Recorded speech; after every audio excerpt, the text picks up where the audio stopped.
ਸੋ ਇਸ ਸ਼ਬਦ ਦੇ ਅੰਦਰ ਪਾਤਸ਼ਾਹ ਸ੍ਰੀ ਕਬੀਰ ਜੀ ਆਖਦੇ ਹਨ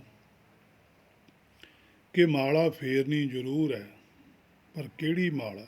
ਜਿਹੜੀ ਮਾਲਾ ਮਾਇਆ ਦੀ ਭੁੱਖ ਖਤਮ ਕਰ ਦੇਵੇ, ਜਿਹੜੀ ਮਾਲਾ ਫੇਰ ਕੇ ਮਾਇਆ ਦੀਆਂ ਇਛਾਵਾਂ ਭਾਵ ਭੁੱਖ ਰਹਿੰਦੀ ਹੈ, ਉਸ ਮਾਲਾ ਪ੍ਰਤੀ ਕਬੀਰ ਸਾਹਿਬ ਜੀ ਕਹਿੰਦੇ ਹਨ ਕਿ ਭੁੱਖੇ ਭਗਤ ਨਾ ਕੀਜੈ, ਭਾਵ ਮੈਂ ਹੁਣ ਇਹ ਭਗਤੀ ਨਹੀਂ ਕਰਦਾ ਜਿਹਦੇ ਨਾਲ ਮਾਇਆ ਦੀ ਭੁੱਖ ਰਹੇ।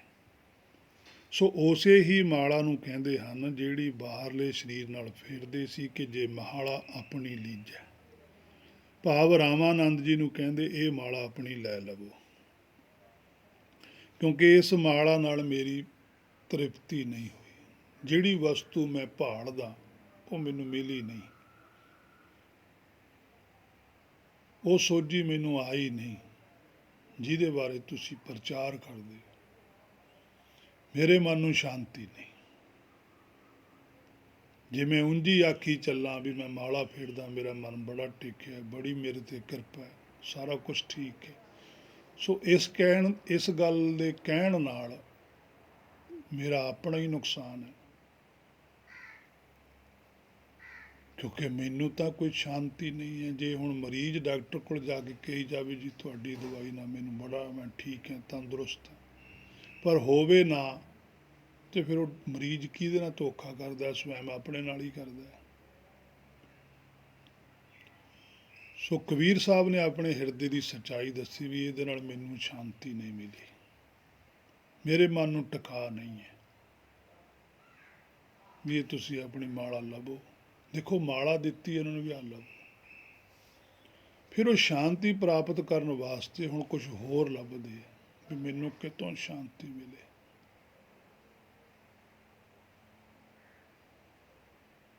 ਮਰਤੀ ਵਾਰ ਮਗ ਹਰ ਉੱਠਦਾ ਹੈ, ਲਾਸਟ ਸਮਾਂ ਸੀ ਉਹਨਾਂ ਦਾ। ਫਿਰ ਉਹ ਮਗ ਹਰ ਦੇ ਅੰਦਰ ਗਏ। ਪਹਿਲੇ ਦਰਸ਼ਨ ਮਗ ਹਰ ਪਾਇਓ ਫੁਨ ਕਾਸ਼ੀ ਵਸੇ। ਫਿਰ ਉਹਨਾਂ ਨੂੰ ਸਭ ਤੋਂ ਪਹਿਲਾਂ ਜਿਹੜਾ ਦਰਸ਼ਨ ਹੋਇਆ ਵਾ, ਸੋਝੀ ਹੋਈ, ਉਹ ਮਗ ਹਰ ਦੇ ਵਿੱਚੋਂ ਹੋਈ, ਹਰਿਦੁਆਰ ਨਹੀਂ ਹੋਈ। ਜੇ ਤਾਂ ਉਹਨਾਂ ਨੂੰ ਰਾਮਾਨੰਦ ਜੀ ਤੋਂ ਪ੍ਰਾਪਤੀ ਹੁੰਦੀ ਤਾਂ ਉਹ ਲਿਖਦੇ ਕਿ ਮੈਨੂੰ ਰਾਮਾਨੰਦ ਤੋਂ ਪ੍ਰਾਪਤੀ ਹੋਈ, ਪਰ ਉਹਨਾਂ ਨੇ ਨਹੀਂ ਲਿਖਿਆ, ਕਿਉਂਕਿ ਉਹਨਾਂ ਨੇ ਸੱਚ ਲਿਖਿਆ ਵੀ ਜਿੱਥੋਂ ਪ੍ਰਾਪਤੀ ਹੋਣੀ ਹੈ ਉੱਥੋਂ ਹੀ ਦੱਸਿਆ ਉਹਨਾਂ ਨੇ ਵੀ ਮਾਘਹਰ ਮੈਂ ਗਿਆ, ਉੱਥੋਂ ਮੈਂ ਧਾਰਮਿਕ ਗ੍ਰੰਥ ਪੜ੍ਹੇ, ਵੇਦ ਪੜ੍ਹਿਆ, ਹੋਰ ਜਿਹੜੇ ਧਾਰਮਿਕ ਪਹਿਲਾਂ ਗੁਰਮੁਖ ਹੋਏ ਨੇ ਉਹਨਾਂ ਦੇ ਗ੍ਰੰਥ ਲਿਖਤਾਂ ਜੋ ਪਈਆਂ ਸੀ ਉਹ ਪੜ੍ਹੀਆਂ। ਫਿਰ ਮੈਨੂੰ ਪਤਾ ਲੱਗਿਆ ਵੀ ਗੱਲ ਹੈ ਕੀ। ਉਸ ਗ੍ਰੰਥਾਂ ਵਿੱਚ ਲਿਖੀ ਹੋਈ ਜਿਹੜੀ ਮੱਤ ਸੀ, ਹਰ ਹੈ ਖਾਂਡ ਰੇਤ ਮੈਂ ਵਿਖਰੀ, ਹਾਥੀ ਚੁਨੀ ਨਾ ਜਾਏ, ਕਹੋ ਕਬੀਰ ਗੁਰ ਭਲੀ ਬੁਝਾਈ, ਚਿੰਟੀ ਹੋਏ ਕੇ ਖਾਏ। ਕਹਿੰਦੇ ਉਹ ਗ੍ਰੰਥਾਂ ਵਿੱਚ ਜਿਹੜੀ ਮੈਨੂੰ ਗੁਰਮਤ ਮਿਲੀ, ਸੋਝੀ ਮਿਲੀ, ਉਹਨੇ ਮੈਨੂੰ ਸਮਝਾਈ ਵੀ ਇੱਥੇ ਤਾਂ ਜਿਹੜਾ ਨਾਮ ਹੈ ਉਹ ਤਾਂ ਇਸ ਤਰੀਕੇ ਨਾਲ ਹੈ ਜਿਵੇਂ ਰੇਤੇ ਦੇ ਵਿੱਚ ਖੰਡ ਖਿਲਰੀ ਹੋਵੇ। ਹੁਣ ਰੇਤੇ ਦੇ ਵਿੱਚੋਂ ਖੰਡ ਦਾ ਦਾਣਾ ਚੁੱਕਣਾ ਕਿਤੇ ਸੌਖਾ ਹੈ। ਕਹਿੰਦੇ ਇੰਨਾ ਬਰੀਕ ਹੋਣ ਕਰਨੀ ਪੈਣੀ ਹੈ ਚੀਂਟੀ ਵਾਂਗੂ, ਭਾਵ ਕਿ ਸੁਰਤ ਨੂੰ ਇੰਨਾ ਬਰੀਕ ਲਿਜਾਣਾ ਪੈਣਾ, ਫੇਰ ਕਿਤੇ ਜਾ ਕੇ ਉਹਦੀ ਸੋਝੀ ਆਉਣੀ ਹੈ, ਫੇਰ ਬ੍ਰਹਮ ਦਾ ਗਿਆਨ ਪਤਾ ਲੱਗਣਾ ਵੀ ਕੀ ਹੈ। ਇਸੇ ਕਰਕੇ ਇਹੀ ਬਚਨ ਗੁਰਬਾਣੀ 'ਚ ਹੈ ਕਿ ਇਨ ਅੱਖਰਾਂ ਮੈਂ ਕੋਈ ਗੁਰਮੁਖ ਖੋਜੈ। ਕੋਈ ਗੁਰਮੁਖੀ ਸੁਰਤ ਹੋਊਗੀ, ਜੀਵਾਤਮਾ ਹੋਊਗੀ ਜਿਹਦੇ ਅੰਦਰ ਨਾਮ ਦੀ ਭੁੱਖ ਹੈ, ਉਹ ਇਹਨਾਂ ਅੱਖਰਾਂ ਦੇ ਵਿੱਚੋਂ ਖੋਜ ਕਰੂਗੀ। ਤਾਂ ਸਿਰਲੇਖ ਨਾ ਹੋਈ। ਉਹ ਜਿਹੜੀ ਖੋਜ ਕਰਕੇ ਉਹਨੂੰ ਗੁਰਬਾਣੀ 'ਚੋਂ ਤੱਤ ਮਿਲਣਾ, ਉਸ ਤੱਤ ਨਾਲ ਉਹਨੇ ਲੇਖੇ 'ਚੋਂ ਬਾਹਰ ਹੋਣਾ। ਲੇਖੇ 'ਚੋਂ ਬਾਹਰ ਹੋ ਗਈ ਤਾਂ ਫਿਰ ਪਰਮੇਸ਼ਰ ਦਾ ਹੀ ਸਰੂਪ ਬਣਨਾ, ਕਿਉਂਕਿ ਪਰਮੇਸ਼ਰ ਲੇਖੇ ਤੋਂ ਬਾਹਰ ਹੈ।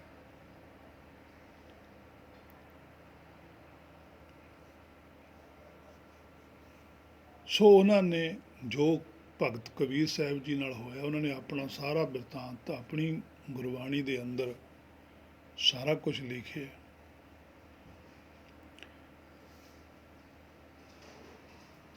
ਸੋ ਰਾਮਾਨੰਦ ਜੀ ਨੂੰ ਮਾਲਾ ਦੇ ਦਿੱਤੀ। ਉਸ ਤੋਂ ਅੱਗੇ ਕਹਿੰਦੇ ਆ, ਹਉ ਮੰਗੋ ਸੰਤ ਨਰੇਨਾ, ਮੈਂ ਤਾਂ ਸਿਰਫ ਸੰਤਨ ਰੇਨਾ ਹੀ ਮੰਗਦਾ, ਇਹੀ ਮੇਰੀ ਮਾਲਾ ਹੈ। ਹੁਣ ਸੰਤਨ ਰੇਨਾ ਕੀ ਹੈ?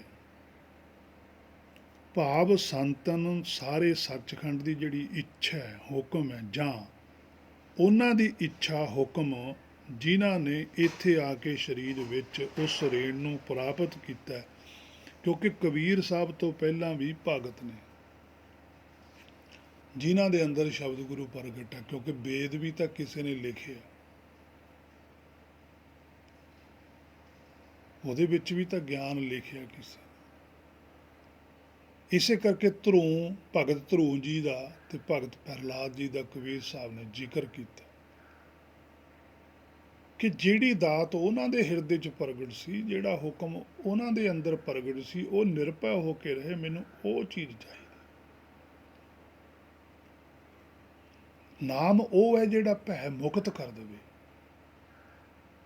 ਜਿਹੜਾ ਨਾਮ ਤੁਸੀਂ ਮੈਨੂੰ ਦਿੱਤਾ, ਇਹਦੇ ਨਾਲ ਤਾਂ ਮੇਰੇ ਅੰਦਰ ਭੈ ਰਹਿੰਦੀ ਹੈ, ਮੇਰੇ ਅੰਦਰ ਡਰ ਰਹਿੰਦਾ ਵੀ ਜੇ ਮੈਂ ਇੰਨੇ ਵਜੇ ਉੱਠ ਕੇ ਨਾ ਕੀਤਾ ਤਾਂ ਮੇਰਾ ਤਾਂ ਮਨ ਹੀ ਨਹੀਂ ਲੱਗਦਾ। ਇਹ ਤਾਂ ਟਾਈਮ ਦੇ ਬਾਉਂਡ ਹੈ, ਪਰ ਨਾਮ ਤਾਂ ਟਾਈਮ 'ਚ ਨਹੀਂ ਹੈ।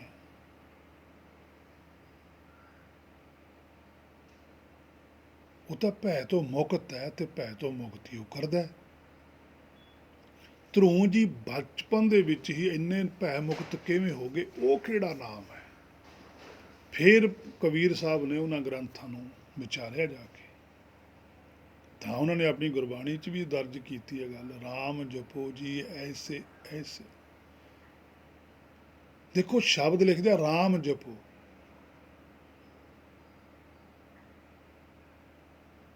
ਐਸੇ ਐਸੇ ਧਰੂ ਪ੍ਰਹਲਾਦ ਜਪਿਓ ਹਰ ਜੈਸੇ,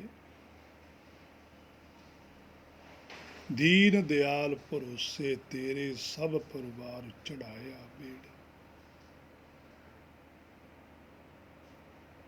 ਕਿ ਜਿਹੜਾ ਰਾਮ ਹੈ ਉਹ ਤਾਂ ਮੇਰੇ ਅੰਦਰ ਹੈ, ਰਾਮ ਨੂੰ ਤਾਂ ਜਪਣਾ ਹੈ।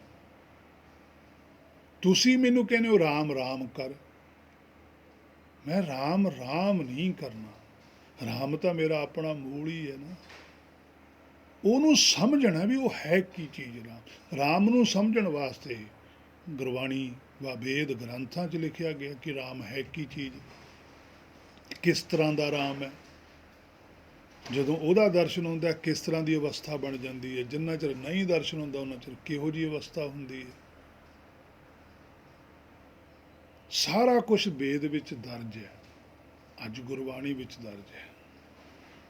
ਕੋਈ ਫਰਕ ਨਹੀਂ ਵੇਦਤਾ ਤੇ ਗੁਰਬਾਣੀ ਦਾ, ਕਹਿਣ ਨੂੰ ਭਾਵੇਂ ਅਸੀਂ ਕੁਝ ਵੀ ਕਹੀ ਚੱਲੇ। ਜੇ ਗੁਰਬਾਣੀ 'ਚ ਇਹ ਗੱਲ ਲਿਖਤ ਆਉਂਦੀ ਹੈ ਵੀ ਵੇਦਾਂ ਮੈਂ ਨਾਮ ਉੱਤਮ ਸੋ ਸੁਣੇ ਨਾਹੀਂ ਫੇਰੇ ਜਿਉਂ ਬੇਤਾਲਿਆ, ਹੇ ਮੇਰੇ ਮਨੋ, ਉਹ ਗੱਲ ਅੱਜ ਤੇਰੇ ਤੇ ਵੀ ਟੋਕਦੀ ਹੈ। ਗੁਰਬਾਣੀ ਮੈਂ ਨਾਮ ਉੱਤਮ ਸੋ ਸੁਣੇ ਨਾਹੀਂ ਫੇਰੇ ਜਿਉਂ ਬੇਤਾਲਿਆ, ਤੂੰ ਕਿਹੜਾ ਗੁਰਬਾਣੀ ਦੀ ਗੱਲ ਸੁਣਦਾ? ਫਿਰ ਵੇਦ ਕਤੇਬ ਕਹੋ ਮਤ ਝੂਠੇ, ਝੂਠਾ ਜੋ ਨਾ ਵਿਚਾਰੇ। ਗੁਰਬਾਣੀ ਕਹੋ ਝੂਠੀ ਮਤ ਭਾਈ, ਝੂਠਾ ਜੋ ਨਾ ਵਿਚਾਰਾ। ਵਿਚਾਰਾ ਤਾਂ ਤੂੰ ਹੈ, ਝੂਠਾ ਤਾਂ ਹੈ ਮੇਰੇ ਮਨਾ ਤੂੰ ਹੈ। ਤੂੰ ਨਹੀਂ ਗੁਰਬਾਣੀ ਦੀ ਗੱਲ ਵਿਚਾਰਦਾ। ਉਸ ਵੇਲੇ ਉਹ ਸੀ, ਉਹਨਾਂ ਨੂੰ ਕਿਹਾ ਵੀ ਤੁਸੀਂ ਵੇਦ ਦੇ ਵਿੱਚ ਜੋ ਅਸਲੀਅਤ ਵਿਖਿਆਨ ਕੀਤਾ ਵੀ ਤੁਸੀਂ ਇਹਦੀ ਵਿਚਾਰ ਕਿਉਂ ਨਹੀਂ ਕਰਦੇ? ਨਾਮ ਤੁਸੀਂ ਵੇਦ ਦਾ ਵਰਤਿਓ, ਹੇ ਮੇਰੇ ਮਨਾ ਨਾਮ ਤੂੰ ਅੱਜ ਗੁਰਬਾਣੀ ਦਾ ਵਰਤੀ ਜਾਂਦਾ, ਵਿਚਾਰ ਤੇਰੇ ਸਾਰੇ ਗੁਰਬਾਣੀ ਤੋਂ ਉਲਟ ਨੇ। ਸੋ ਕਿਹਦੇ ਨਾਲ ਧੋਖਾ ਹੈ? ਸਵੈਮ ਆਪਣੇ ਆਪ ਨਾਲ ਹੀ ਧੋਖਾ ਹੈ, ਆਪਣਾ ਹੀ ਰਾਹ ਖਰਾਬ ਕਰਦਾ, ਕਿਸੇ ਦਾ ਕੁਛ ਨਹੀਂ ਜਾਣਾ। ਸੋ ਫਿਰ ਉਸ ਗੱਲ ਨੂੰ ਕਬੀਰ ਸਾਹਿਬ ਜੀ ਪਾਤਸ਼ਾਹ ਕਹਿੰਦੇ ਆ ਕਿ ਹਾਂ ਮੰਗੋ ਸੰਤਨ ਰਹਿਣਾ, ਮੈਂ ਤਾਂ ਸੰਤਾਂ ਦੀ ਰੇਣ ਮੰਗਦਾ। ਕਿਉਂਕਿ ਪਤਾ ਲੱਗ ਗਿਆ ਕਿ ਸਮਾਂ ਤਾਂ ਬਹੁਤ ਨੇੜੇ ਲੱਗ ਗਿਆ, ਕੀ ਪਤਾ ਕਦੋਂ ਸਰੀਰ ਛੁੱਟ ਜਾਵੇ। ਵੀ ਮੈਨੂੰ ਉਹ ਰੇਣ ਚਾਹੀਦੀ ਹੈ, ਉਹ ਗਿਆਨ ਚਾਹੀਦਾ ਕਿ ਜਿਹੜਾ ਮੈਨੂੰ ਸ਼ਾਂਤੀ ਕਰਾ ਦੇਵੇ, ਟਿਕਾ ਦੇਵੇ। ਸੋ ਜਿਵੇਂ ਧਰੂ ਜੀ, ਬਾ ਭਗਤ ਪ੍ਰਹਲਾਦ ਜੀ ਆਦਿ ਸਾਰੇ ਸੰਤਨ ਹਨ, ਭਾਵ ਹੁਕਮੀ ਬੰਦੇ ਹਨ। ਰੇਨਾ ਹੁੰਦੀ ਹੈ ਉਹ ਸੋਝੀ ਬਰੀਕ ਗਿਆਨ ਆਪਣੇ ਆਪ ਦਾ, ਆਪਣੇ ਮੂਲ ਦੀ ਪਛਾਣ ਕਰਨ ਲਈ ਕਿ ਮੈਂ ਨਹੀਂ ਕਿਸੀ ਕਾ ਦੇਣਾ। ਕਹਿੰਦੇ ਮੈਂ ਕਿਸੇ ਦਾ ਇੱਥੇ ਕੁਝ ਦੇਣ ਥੋੜ੍ਹੋ ਆਇਆ, ਭਾਵ ਮੈਂ ਕਿਸੇ ਦਾ ਵੀ ਮਾਇਆ ਦਾ ਪੁਜਾਰੀ ਨਹੀਂ ਕਿ ਮੈਂ ਉਸ ਨੂੰ ਖੁਸ਼ ਕਰਾਂ। ਮੈਂ ਕਿਸੇ ਨੂੰ ਮਾਇਆ ਥੋੜ੍ਹੋ ਦੇਣੀ ਹੈ ਜਾਂ ਲੈਣੀ ਹੈ। ਇਹ ਤੇਰੀ ਮਰਜ਼ੀ ਹੈ। ਪਰਮੇਸ਼ਰ ਨੂੰ ਕਹਿੰਦੇ ਆ ਇਹ ਤੇਰਾ ਫਰਜ਼ ਹੈ, ਤੂੰ ਕਿਸੇ ਨੂੰ ਕਿੰਨੀ ਦੇਣੀ ਹੈ ਕਿੰਨੀ ਨਹੀਂ ਦੇਣੀ, ਕਿਉਂ ਦੇਣੀ ਹੈ ਨਹੀਂ ਦੇਣੀ, ਮੈਨੂੰ ਇਸ ਗੱਲ ਨਾਲ ਕੋਈ ਸੰਬੰਧ ਨਹੀਂ। ਮੇਰਾ ਸੰਬੰਧ ਹੈ ਕਿ ਮੈਨੂੰ ਤੇਰਾ ਨਾਮ ਚਾਹੀਦਾ। ਮੈਨੂੰ ਉਹ ਬਰੀਕ ਸੋਝੀ ਬਖਸ਼, ਉਹ ਬੁੱਧੀ ਦੇ ਜਿਹੜੀ ਤੇਰੀ ਆਪਣੀ ਬੁੱਧ ਹੈ। ਸਾ ਮਤ ਦੇਹੋ ਦਿਆਲ ਜਿਤ ਤੁਮੇ ਹਰਾਤਾ, ਉਸ ਮਤ ਬਖਸ਼ ਮੈਨੂੰ ਜਿਹਦੇ ਨਾਲ ਮੈਂ ਤੇਰੀ ਆਰਾਧਨਾ ਕਰ ਸਕਾਂ। ਮੈਂ ਮਾਇਆ ਦੀ ਆਰਾਧਨਾ ਕਰਨ ਨਹੀਂ ਆਇਆ, ਮੈਂ ਮਾਇਆ ਦਾ ਚਿੰਤਨ ਕਰਨ ਵਾਸਤੇ ਨਹੀਂ ਆਇਆ। ਬਥੇਰੀ ਮੈਂ ਕਰਕੇ ਵੇਖ ਲਈ ਪਹਿਲਾਂ, ਮੈਨੂੰ ਕੁਛ ਨਹੀਂ ਮਿਲਿਆ, ਮੈਂ ਕਿਉਂ ਝੂਠ ਬੋਲਾਂ।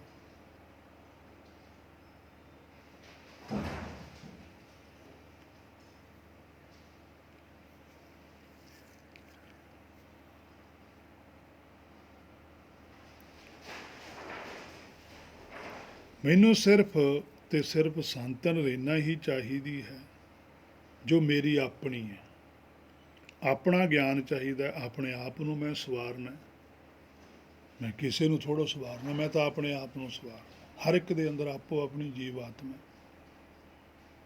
ਜਿੱਦਣ ਮੈਂ ਆਪਣੇ ਆਪ ਨੂੰ ਸਵਾਰ ਲਿਆ, ਮੈਨੂੰ ਸੰਤੁਸ਼ਟੀ ਹੋ ਗਈ, ਫਿਰ ਤੇਰੀ ਮਰਜ਼ੀ ਹੈ, ਫਿਰ ਜਿਵੇਂ ਮਰਜ਼ੀ ਕਰਵਾ ਲਈ, ਫਿਰ ਉਵੇਂ ਵੀ ਕਰ ਲਾਂਗੇ। ਪਰ ਮੈਨੂੰ ਆਪਣੇ ਆਪ ਨੂੰ ਤਾਂ ਪਤਾ ਹੋਵੇ ਵੀ ਮੈਂ ਹੈ ਕੌਣ। ਮੈਂ ਐਵੇਂ ਕਿਸੇ ਤੇ ਕਹੀ ਚੱਲਣਾ, ਉਹ ਵੀ ਨਹੀਂ ਠੀਕ ਲੱਗਦਾ। ਸੋ ਰਹਾਓ ਉਸ ਮੈਂ ਨਾ ਹੀ ਕਿਸੇ ਕਾ ਦੇਣਾ। ਉਸ ਤੋਂ ਬਾਅਦ ਪਾਤਸ਼ਾਹ ਕਹਿੰਦੇ ਮਾਧੋ ਕੈਸੀ ਬਨੈ ਤੁਮ ਸੰਗੇ, ਵੀ ਹੇ ਮੇਰੇ ਮਾਧੋ ਵੀ ਕਿਵੇਂ ਤੇਰੇ ਨਾਲ ਬਣ ਸਕਦੀ ਹੈ। ਮਾਧੋ ਹੈ ਸਾਡਾ ਆਪਣਾ ਮੂਲ, ਵੀ ਆਪਣੇ ਮੂਲ ਨਾਲ ਮੈਂ ਕਿਵੇਂ ਜੋੜਾਂ। ਕੋਈ ਹੈ ਐਸੀ ਖੇਡ। ਕਹਿੰਦੇ ਆਪ ਨਾ ਦੇਹ ਤਾਂ ਲੇਵੋ ਮੰਗੇ। ਕਹਿੰਦੇ ਮੈਨੂੰ ਦੱਸ ਤਾਂ ਦੇ ਨਾ ਕਿਹੜਾ, ਮੈਂ ਆਪ ਹੀ ਫਿਰ ਉਹ ਮੰਗ ਲੂੰਗਾ। ਭਾਵ ਕਿ ਮੈਂ ਉਹ ਚੀਜ਼ ਆਪ ਹੀ ਪ੍ਰਾਪਤ ਕਰ ਲੂੰਗਾ। ਤੂੰ ਮੈਨੂੰ ਕਿਹੜਾ ਸੋਝੀ ਦਾ ਕਰਾ ਵੀ ਆਹ ਚੀਜ਼ ਹੈ ਜਿਹਦੇ ਨਾਲ ਤੇਰੇ ਮੂਲ ਨਾਲ ਤੇਰਾ ਸੰਬੰਧ ਪੈਦਾ ਹੋ ਸਕਦਾ। ਭਾਵ ਕਿ ਉਹ ਕਿਸੇ ਗੁਰਮੁਖ ਵਿਅਕਤੀ ਨੂੰ ਕਹਿੰਦੇ ਆ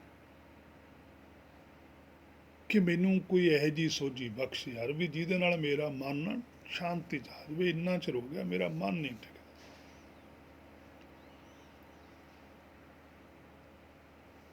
ਵੀ ਮੈਨੂੰ ਕੋਈ ਐਸੀ ਸਮੱਤ ਦੇ ਕਿ ਮੈਨੂੰ ਮੇਰੇ ਮੂਲ ਦੇ ਨਾਲ ਜੁੜ ਜਾਵੇ, ਮੈਨੂੰ ਸ਼ਾਂਤੀ ਮਿਲੇ।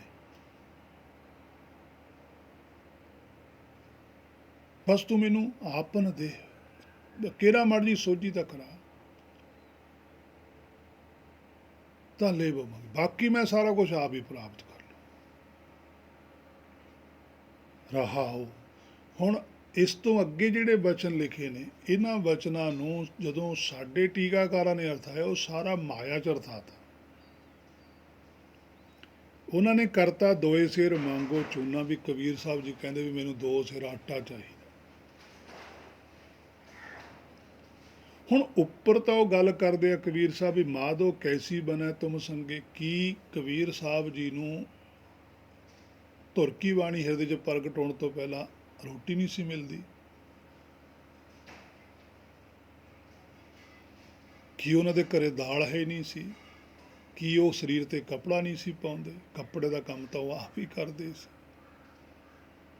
ਇੰਨੀ ਵੀ ਗਰੀਬੀ ਨਹੀਂ ਕਿਸੇ ਦੇ ਕੋਲ ਇਸ ਸੰਸਾਰ ਦੇ ਅੰਦਰ ਵੀ ਉਹਦੇ ਕੋਲ ਰੋਟੀ ਵੀ ਨਾ ਹੋਵੇ। ਉਹ ਪਰਮੇਸ਼ਰ ਹੈ, ਉਹ ਹਰ ਇੱਕ ਵਿਧ ਬਣਾ ਕੇ ਰੱਖਦਾ ਜੀਵ ਵਾਸਤੇ। ਆਪਣੇ ਕੋਈ ਕਾਰਨਾਂ ਕਰਕੇ ਤਾਂ ਅਸੀਂ ਆਪਣੇ ਸਰੀਰ ਨੂੰ ਛੱਡਣ ਦਾ ਸਾਧਨ ਬਣਾ ਸਕਦੇ ਹਾਂ, ਪਰ ਕੋਈ ਭੁੱਖ ਕਰਕੇ ਨਹੀਂ ਉਹ ਮਰਨ ਦਿੰਦਾ। ਪਰਮੇਸ਼ਰ ਆਪਣੇ ਤੇ ਕਿਸੇ ਦਾ ਬਲੇਮ ਨਹੀਂ ਆਉਣ ਦਿੰਦਾ।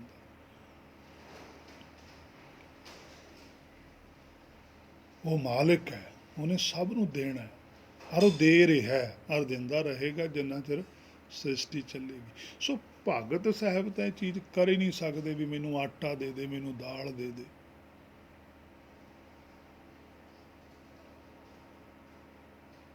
ਪਰ ਸਾਡੇ ਉਹੀ ਫੇਰ ਪ੍ਰਚਲਿਤ ਹੋ ਗਿਆ ਅਰਥ ਕਿ ਉਹਨਾਂ ਨੇ ਜੀ ਕਿਹਾ ਪਾਓ ਸੰਗ, ਪਾਓ ਘਿਓ ਸੰਗ ਲੂਣਾ, ਵੀ ਮੈਨੂੰ ਪਾਈਆ ਘਿਓ ਦੇ ਦੇ, ਥੋੜ੍ਹਾ ਜਿਹਾ ਕੁ ਲੂਣ ਦੇ ਦੇ, ਅੱਧ ਸੇਰ ਮੰਗੋ ਦਾਲੇ, ਵੀ ਅੱਧੀ ਕੁ ਸੇਰ ਦਾਲ ਚਾਹੀਦੀ ਹੈ।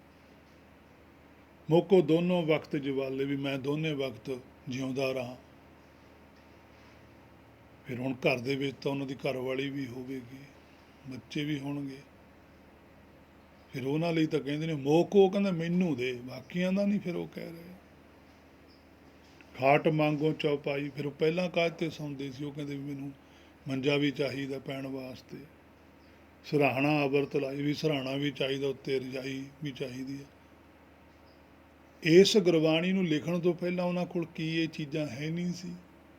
ਇਹ ਕਦੇ ਮਹਿਸੂਸ ਨਹੀਂ ਕਰਦੇ ਅਸੀਂ।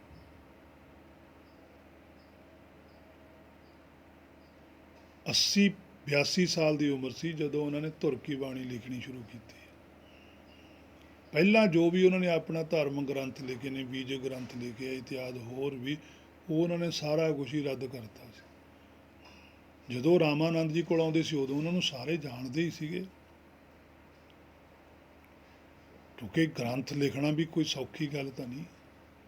ਚਾਹੇ ਬੀਜ ਕੀ ਲਿਖਿਆ ਸੀ, ਮਨ ਦੇ ਆਧਾਰ 'ਤੇ ਲਿਖਿਆ ਸੀ। ਚਰਚਾ ਤਾਂ ਸੀਗੀ ਬਨਾਰਸ ਦੇ ਵਿੱਚ ਵੀ, ਕਬੀਰ ਹੈ ਬਈ, ਬੜੇ ਵਧੀਆ ਲਿਖਦਾ ਉਹ ਗੱਲਾਂ, ਲੋਕ ਉਹਨਾਂ ਕੋਲ ਆਉਂਦੇ ਸੀ, ਔਰ ਉਹ ਆਪਣਾ ਕਿਰਤ ਵੀ, ਸੰਸਾਰੀ ਕੰਮ ਵੀ ਕਰਦੇ ਸੀ, ਕੱਪੜਾ ਬੁਣਦੇ ਸੀ, ਲੋਕਾਂ ਦੀ ਉਹ ਵੀ ਜਾਣ ਪਛਾਣ ਸੀ।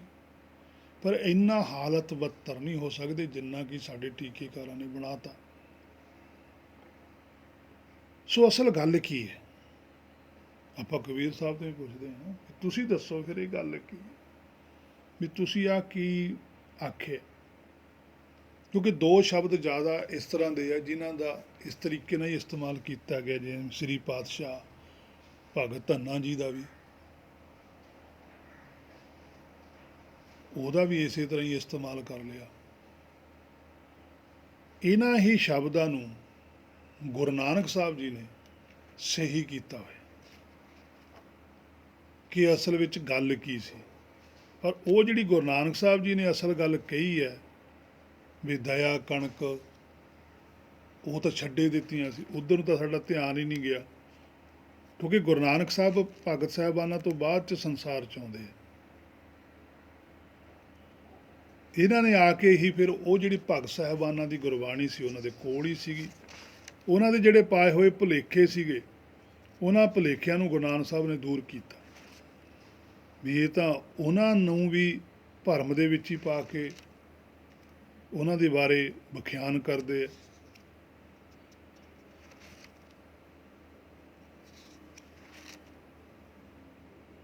ਸੋ ਚੱਲ ਰਿਹਾ ਭਗਤ ਧੰਨਾ ਜੀ ਦੇ ਨਾਂ ਦੇ ਉੱਪਰ ਵੀ ਬੜੀਆਂ ਕਥਾ ਕਹਾਣੀਆਂ ਬਣਾ ਦਿੱਤੀਆਂ। ਸੋ ਉਹਨਾਂ ਕਥਾ ਕਹਾਣੀਆਂ ਦਾ ਫਿਰ ਰੱਜ ਕੇ ਪ੍ਰਚਾਰ ਹੋਇਆ ਅਤੇ ਉਹ ਮਨ ਵਿੱਚ ਵਸ ਗਈਆਂ ਅਸਲੀਅਤ, ਸੋ ਪਤਾ ਹੀ ਨਹੀਂ ਲੱਗ ਰਹੀ। ਸੋ ਪਾਤਸ਼ਾਹ ਕਹਿੰਦੇ ਆ,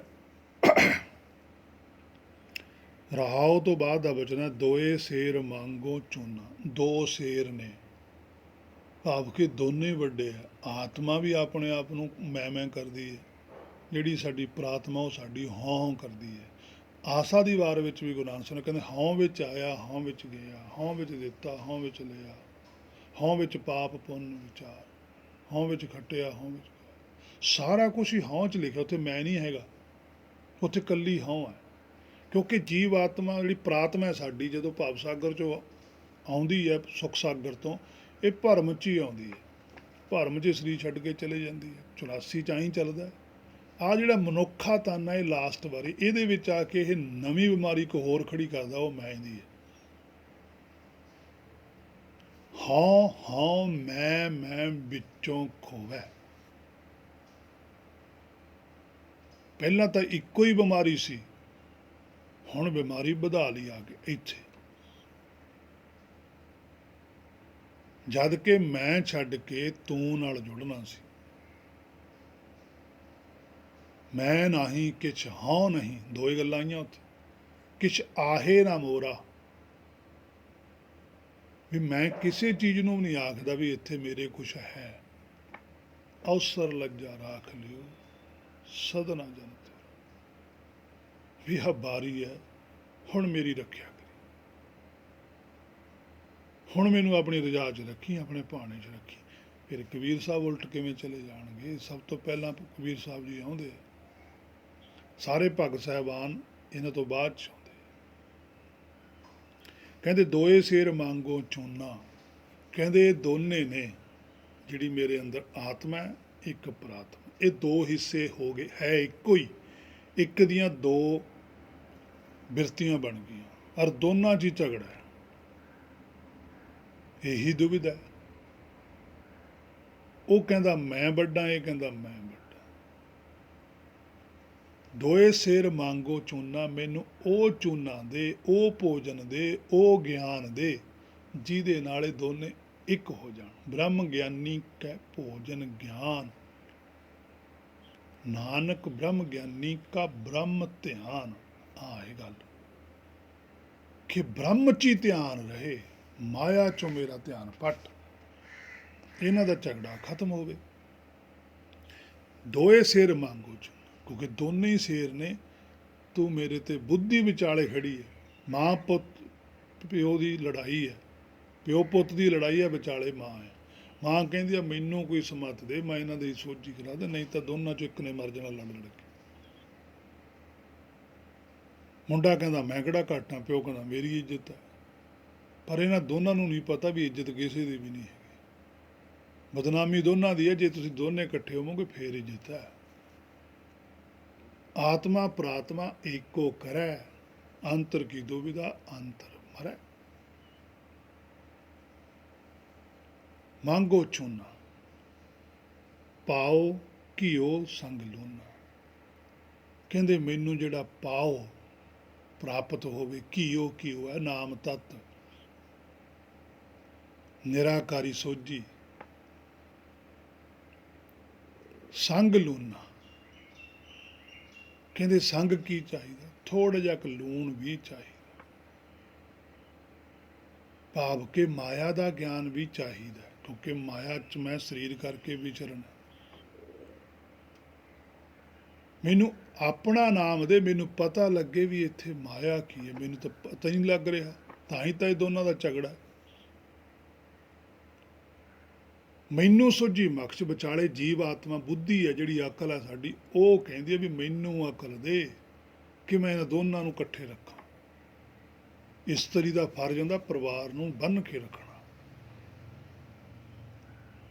ਖਿਲਰ ਨਹੀਂ ਦੇਣਾ ਹੈਗਾ, ਮੁੱਠੀ ਬੰਦ ਰੱਖਣੀ ਕਿ ਘਰ ਦਾ ਭੇਦ ਬਾਹਰ ਨਾ ਚਲੇ ਜਾਵੇ। ਹਿਰਦੇ ਵਿੱਚ ਟਿਕਾਈ ਰੱਖਾਂ ਦੋਨਾਂ ਨੂੰ। ਸਮਾਂ ਬਹੁਤ ਥੋੜਾ ਹੈ, ਕੀ ਪਤਾ ਕਿੱਦਾਂ ਸਰੀਰ ਛੁੱਟ ਜਾਣਾ। ਤਿੰਨੇ ਜਾਣੇ ਇਕੱਠੇ ਹੋਈਏ ਤਾਂ ਦਰਗਾਹ ਜਾਸੇ, ਤ੍ਰਿਤੀਏ ਤੀਨੇ ਸਮ ਕਰ ਲਿਆਵੇ, ਆਨੰਦ ਮੂਲ ਪਰਮ ਸੁਖ ਪਾਵੇ। ਤਿੰਨੇ ਇਕੱਠੇ ਰਹਿਣਗੇ ਤਾਂ ਦਰਗਾਹ ਜਾਣਗੇ।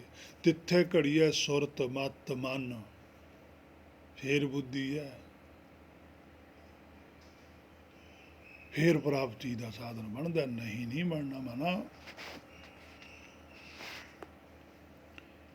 ਪਾਓ ਘਿਓ ਸੰਗ ਲੂਣਾ, ਕਿ ਮੈਨੂੰ ਉਹ ਨਾਮ ਦਾਤ ਬਖਸ਼, ਉਹ ਸੋਝੀ ਬਖਸ਼, ਤੇ ਸੰਗੀ ਥੋੜ੍ਹਾ ਜਿਹਾ, ਕਿਉਂਕਿ ਮੇਰੇ ਕੋਲ ਸਰੀਰ ਹੈ ਮਿੱਟੀ ਦਾ, ਇਹਦੇ ਲਈ ਵੀ ਥੋੜ੍ਹਾ ਜਿਹਾ ਗਿਆਨ ਦਿਓ।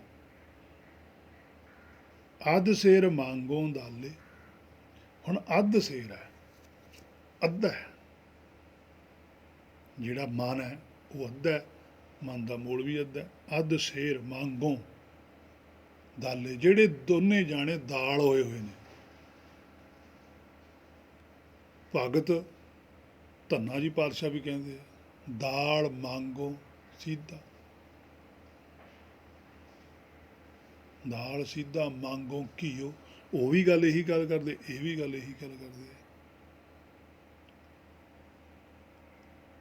ਕਿ ਮਨ ਤੇ ਚਿੱਤ ਹੈ ਜਿਹੜਾ, ਇਹ ਦੋਨੇ ਦਾਲ ਨੇ, ਆਤਮਾ ਪ੍ਰਾਤਮਾ ਦੋ ਨੇ, ਹੈ ਅੱਧੋ ਅੱਧੇ ਦੋਨੇ, ਪਰ ਕਹਾਉਂਦੇ ਆਪਣੇ ਆਪ ਨੂੰ ਸ਼ੇਰ ਨੇ। ਹੱਥ 'ਚ ਦੋਨਾਂ ਦੇ ਕੁਛ ਨਹੀਂ, ਨਾ ਆਤਮਾ ਦੇ ਹੱਥ 'ਚ ਕੁਛ ਆ, ਨਾ ਪ੍ਰਾਤਮਾ ਦੇ ਹੱਥ 'ਚ ਕੁਛ ਆ, ਪਰ ਫੋਕੀ ਚੌਧਰ ਹੈ, ਫੋਕਾ ਹੰਕਾਰ ਹੈ, ਜਿਹਦੇ ਕਰਕੇ ਦੋਨੇ ਨਹੀਂ ਦਬਦੇ। ਮੰਗੋਂ ਦਾਲੇ, ਕਹਿੰਦੇ ਵੀ ਮੰਗਦੇ ਵੀ ਕੀ ਆ, ਦਾਲ ਹੀ ਹੋ ਕੇ ਦਾਲ ਹੀ ਮੰਗੀ ਜਾਂਦੇ ਆ। ਉਹ ਮਾਇਆ ਮੰਗੀ ਜਾਂਦਾ ਹੈ, ਇਹ ਮਾਇਆ ਦਾ ਗਿਆਨ ਮੰਗੀ ਜਾਂਦਾ ਹੈ। ਜਿਹੜਾ ਕੁਛ ਉਹ ਮੁੰਡਾ ਲਿਆ ਕੇ ਦੇਣ ਦਾ ਪਿਓ ਨੂੰ, ਉਹ ਖਾ ਲੈਂਦਾ। ਪਰ ਮੇਰੀ ਤਾਂ ਭੁੱਖੇ ਹੈ ਨਹੀਂ ਮਾਇਆ ਖਾਣੀ, ਮੈਂ ਤਾਂ ਸੱਚ ਖਾਣਾ, ਮੈਨੂੰ ਸੱਚ ਦੀ ਸੋਝੀ ਦੇ। ਮੋਕੋ ਦੋਨੋਂ ਵਕਤ ਜਵਾਲੇ, ਕਹਿੰਦੇ ਮੈਨੂੰ ਜਿਉਂਦੀ ਕਰ। ਦੋਨੇ ਵਕਤ ਨੇ, ਲੋਕ ਤੇ ਪਰਲੋਕ। ਵਕਤ ਵਿਚਾਰੇ ਸੋ ਬੰਦਾ ਕੀ ਹੈ, ਜਿਹੜਾ ਵਕਤ ਨੂੰ ਵਿਚਾਰ ਲੈਂਦਾ ਉਹ ਬੰਦਾ ਹੁੰਦਾ, ਭਾਵ ਕਿ ਲੋਕ ਪਰਲੋਕ ਦੀ ਜਿਹਨੂੰ ਵਿਚਾਰ ਹੈਗੀ। ਈਹਾ ਖਾਟ ਚਲੋ ਹਰ ਲਾਹਾ, ਆਗੇ ਵਸਨ ਸੁਹੇਲਾ। ਈਗੈ ਨਿਰਗੁਣ ਉਗੈ ਸਰਗੁਣ, ਵਿੱਚ ਖੇਲ ਕਰਤ ਵਿੱਚ ਸੁਆਮੀ ਮੇਰਾ। ਨਿਰਗੁਣ ਤੋਂ ਸਰਗੁਣ ਬਣ ਜਾਣਾ। ਲੋਕ ਸੁਖੀਏ ਪਰਲੋਕ ਸੁਹੇਲੇ, ਨਾਨਕ ਹਰਿ ਪ੍ਰਭ ਆਪੇ ਮੇਲੇ। ਇਹ ਹੈ ਮੌਕੋ ਦੋਨੋਂ ਵਕਤ, ਕਿ ਮੈਂ ਇੱਥੇ ਵੀ ਜਿਉਂਦਾ ਰਹਾਂ ਤੇ ਸੱਚਖੰਡ ਵਿੱਚ ਵੀ ਜਿਉਂਦਾ ਰਹਾਂ, ਕਿਉਂਕਿ ਹੁਣ ਤਾਂ ਮਨ ਮਰਿਆ ਹੋਇਆ, ਮਾਇਆ 'ਚ ਹੈ। ਜਿੰਨਾ ਚਿਰ ਮਨ ਦੇ ਅੰਦਰ ਮਾਇਆ ਦੀ ਭੁੱਖ ਹੈ, ਇਹ ਮਾਇਆ ਵਾਲੇ ਪਾਸੇ ਨੂੰ ਜਿਉਂਦਾ, ਸੱਚ ਵਾਲੇ ਪਾਸਿਓਂ ਮਰਿਆ ਹੋਇਆ। ਮਰਨਾ ਸੌਣਾ ਇੱਕੋ ਹੀ ਗੱਲ ਹੈ। ਖਾਟ ਮੰਗੋਂ ਚੌਪਾਈ, ਕਹਿੰਦੇ ਹੁਣ ਫਿਰ ਖਾਟ ਵੀ ਚਾਹੀਦੀ ਹੈ, ਭਾਵ ਕਿ ਹਿਰਦਾ ਵੀ ਤਾਂ ਚਾਹੀਦਾ। ਹਿਰਦਾ ਸ਼ੁੱਧ ਹੋਊਗਾ ਤਾਂ ਹੀ ਹੈ ਨਾ। ਹੁਣ ਤਾਂ ਇਹ ਵੰਡੀ ਬੈਠੇ ਆ, ਮਨ ਤ੍ਰਿਕੁਟੀ ਤੇ ਰਾਜ ਕਰਦਾ, ਤੇ ਮਨ ਦਾ ਮੂਲ ਹਿਰਦੇ 'ਚ ਬੈਠਾ, ਤੇ ਮੈਂ ਵਿਚਾਲੇ ਹਾਂ। ਤੇ ਮੈਂ ਕੀ ਕਰਾਂ? ਜੇ ਤਾਂ ਮੁੰਡੇ ਵੱਲ ਨੂੰ ਜਾਂਦੇ ਤਾਂ ਪਿਓ ਆਕੜਦਾ, ਜੇ ਪਿਓ ਵੱਲ ਨੂੰ ਜਾਂਦੇ ਤਾਂ ਮੁੰਡਾ ਕਹਿੰਦਾ ਪਿਓ ਨਾ ਹੀ ਰਹਿ, ਫਿਰ ਇੱਥੇ ਨਾ ਵੜ। ਵਿਚਾਲੇ ਤਾਂ ਮੈਂ ਫਸਿਆ, ਤੂੰ ਮੈਨੂੰ ਕੁਝ ਐਸਾ ਸਿਸਟਮ ਦੇ ਵੀ ਦੋਨੇ ਇਕੱਠੇ ਹੋ ਜਾਣ, ਤੇ ਦੋਨੇ ਇਕੱਠੇ ਹੋਣਗੇ, ਮੈਂ ਤਾਂ ਆਪ ਹੀ ਸ਼ਾਂਤੀ 'ਚ ਹਾਂ। ਫਿਰ ਹਾਰ ਪਰਿਓ ਸੁਆਮੀ ਕੈ ਦੁਆਰਾ, ਦੀਜੈ ਬੁੱਧ ਵਿਵੇਕਾ, ਕਿ ਮੈਨੂੰ ਤੂੰ ਬੁੱਧੀ ਦੇ ਆਪਣੇ ਵਾਲੀ, ਵਿਵੇਕ ਬੁੱਧ ਬਖਸ਼ ਮੈਨੂੰ, ਚੰਡੀ ਪ੍ਰਗਟ ਕਰ ਮੇਰੇ ਅੰਦਰ, ਫੇਰ ਗੱਲ ਬਣੂਗੀ, ਉਵੇਂ ਨਹੀਂ ਬਣਨੀ। ਖਾਟ ਮੰਗੋ, ਕਿ ਜਿਹੜਾ ਹਿਰਦਾ ਹੈ ਇਹਦੇ ਤੇ ਮੇਰਾ ਕਬਜ਼ਾ ਕਰਵਾ, ਮੈਨੂੰ ਪਤਾ ਲੱਗੇ ਵੀ ਘਰ ਕਿਵੇਂ ਸਵਾਰਨਾ। ਚਾਹ ਪਾਈ, ਕਹਿੰਦੇ ਮੇਰੇ ਅੰਦਰ ਆ ਚਾਹ ਪੈਦਾ ਕਰ, ਕਿ ਮੈਂ ਆਪਣੇ ਘਰ ਨੂੰ ਕਿਵੇਂ ਸਵਾਰਨਾ, ਮੈਨੂੰ ਇਹ ਸੋਝੀ ਬਖਸ਼। ਸਿਰ ਹਾਨਾ ਅਬਰ ਤਲਾਈ, ਕਹਿੰਦੇ ਆ ਜਿਹੜਾ ਸਿਰ ਹੈ ਨਾ, ਜਿਹੜੀ ਬੁੱਧੀ ਹੈ, ਇਹਨੂੰ ਹਾਨੀ ਪੈਦਾ ਹੁੰਦੀ ਹੈ, ਇਹ ਹਾਨੀ ਵਿੱਚ ਜਾ ਰਹੀ, ਅਕਲ ਘਟਦੀ ਜਾ ਰਹੀ ਹੈ, ਮੱਤ ਮਾਰੀ ਜਾ ਰਹੀ ਹੈ। ਅਬਰ ਤੋਲਾਈ, ਕਹਿੰਦੇ ਹੋਰ ਹੀ ਕੁਛ ਇਕੱਠਾ ਕਰੀ ਜਾਂਦੀ ਹੈ, ਹੋਰ ਹੀ ਤੋਲਦੀ ਹੈ, ਹੋਰ ਹੀ ਘਾੜਤਾਂ ਘੜਦੀ ਹੈ, ਹੋਰ ਹੀ ਮਨ ਦੇ ਵਿੱਚ ਇੱਛਾਵਾਂ ਪੈਦਾ ਕਰਦੀ ਹੈ। ਉੱਪਰ ਕੋ ਮੰਗੋ, ਕਹਿੰਦੇ ਉੱਪਰ ਆਪਣਾ ਨਾਮ ਦੇ ਮੈਨੂੰ, ਕਿਉਂਕਿ ਨਾਮ ਨਾਲ ਹੀ ਪੱਤ ਢੱਕ ਹੋਣੀ ਹੈ। ਪ੍ਰੇਮ ਪਟੋਲਾ ਤੈਂ ਸਹਿ ਦਿੱਤਾ, ਢੱਕਣ ਕੂ ਪਤ ਮੇਰੀ। ਤੇਰੀ ਭਗਤੀ ਕਰੈ ਜਨ ਥੀਂਦਾ, ਕਹਿੰਦੇ ਫੇਰ ਮੈਂ ਤੇਰੀ ਭਗਤੀ ਕਰ ਸਕਦਾ, ਉਨਾ ਚਿਰ ਮੇਰੇ ਤੋਂ ਭਗਤੀ ਨਹੀਂ ਹੋਣੀ, ਭਾਵ ਕਿ ਉਨਾ ਚਿਰ ਮੇਰੇ ਅੰਦਰੋਂ ਭੈ ਜਾਣੀ ਹੋਣੀ, ਜਿੰਨਾ ਚਿਰ ਤੂੰ ਮੈਨੂੰ ਆਪਣਾ ਹੁਕਮ ਦਿੰਦਾ ਹੀ ਨਹੀਂ, ਕਿਉਂਕਿ ਤੇਰੇ ਹੁਕਮ ਨਾਲ ਹੀ ਭੈ ਖਤਮ ਹੋਣੀ ਹੈ। ਹਉਮੈ ਨਾਵੇ ਨਾਲ ਵਿਰੋਧ ਹੈ, ਦੋਏ ਨਾ ਵਸੈ ਘਟਾਏ, ਤੇਰੇ ਨਾਮ ਤੋਂ ਬਿਨਾਂ ਮੇਰੇ ਅੰਦਰੋਂ ਹਉਮੈ ਨਹੀਂ ਜਾ ਸਕਦੀ, ਕਿਉਂਕਿ ਹਉਮੈ ਦੀਰਘ ਰੋਗ ਹੈ।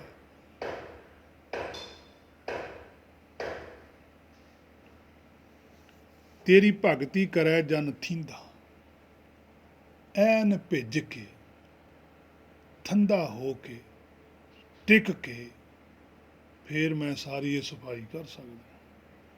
ਮੈਂ ਨਾ ਹੀ ਕੀਤਾ ਲੱਭੋ, ਇਹ ਕੋਈ ਮੇਰਾ ਲੋਭ ਨਹੀਂ ਹੈ ਵੀ ਜੇ ਤੂੰ ਕਹੇ ਵੀ ਮੈਂ ਲੋਭ ਕਰਕੇ ਮੰਗਦਾ। ਮੈਂ ਕਿਸੇ ਚੀਜ਼ ਦਾ ਲੋਭ ਨਹੀਂ ਕੀਤਾ, ਉਹ ਸੰਸਾਰੀ ਲੋਭ ਕਰਦੇ ਹੋਣਗੇ। ਮੈਂ ਤਾਂ ਆਪਣਾ ਘਰ ਸਵਾਰਨਾ, ਕੋਈ ਲੋਭ ਨਹੀਂ ਹੁੰਦਾ। ਉਹ ਤੇਰੀ ਮਦਦ ਮੰਗੀ ਆ ਤੇਤੋਂ, ਨਹੀਂ ਅਕਲ ਹੈਗੀ, ਤੇਤੋਂ ਅਕਲ ਲੈ ਲਈ। ਅਕਲ ਹੀ ਮੰਗਦੀ ਆ ਤੇਤੋਂ, ਕਰਨਾ ਤਾਂ ਮੈਂ ਸਾਰਾ ਕੁਝ ਆਪ ਹੀ ਹੈ। ਬੱਚਾ ਟੀਚਰ ਤੋਂ ਗਿਆਨ ਹੀ ਲੈਂਦਾ, ਕਰਨਾ ਤਾਂ ਬੱਚੇ ਨੂੰ ਸਾਰਾ ਕੁਝ ਆਪ ਹੀ ਪੈਂਦਾ।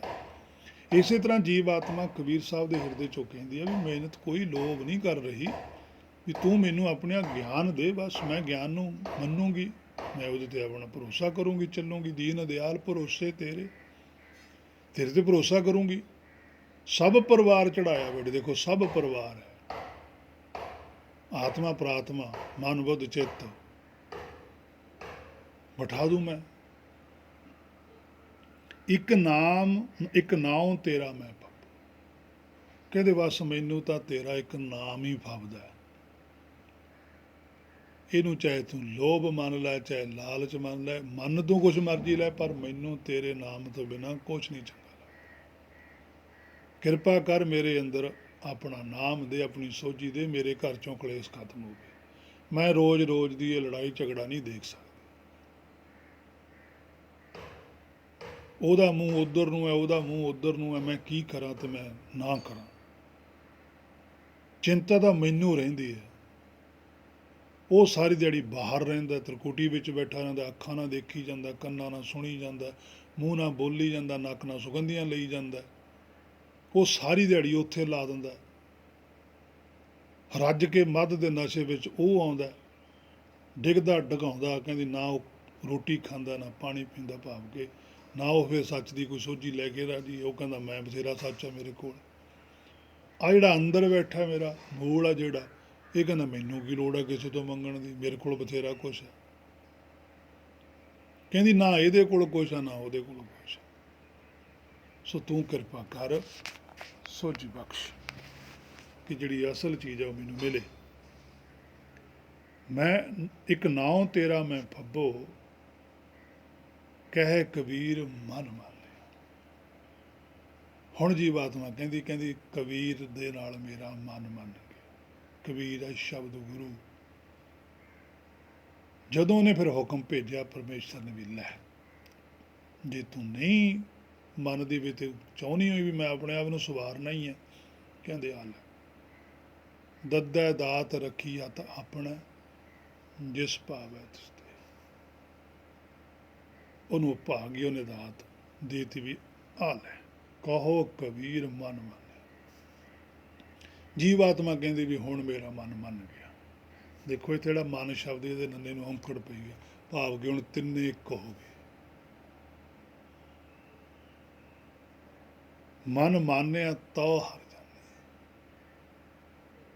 ਕਹਿੰਦੇ ਜਦੋਂ ਮਨ ਮੰਨ ਗਿਆ, ਹੁਕਮ ਆ ਗਿਆ, ਤੇ ਫਿਰ ਜਾਣਿਆ ਕੀ ਹੈ, ਭਾਵ ਕਿ ਆਪ ਹੀ ਆਪਣੇ ਆਪ ਨੂੰ ਵੇਖ ਲਿਆ ਕਿ ਮੈਂ ਕੌਣ ਹਾਂ।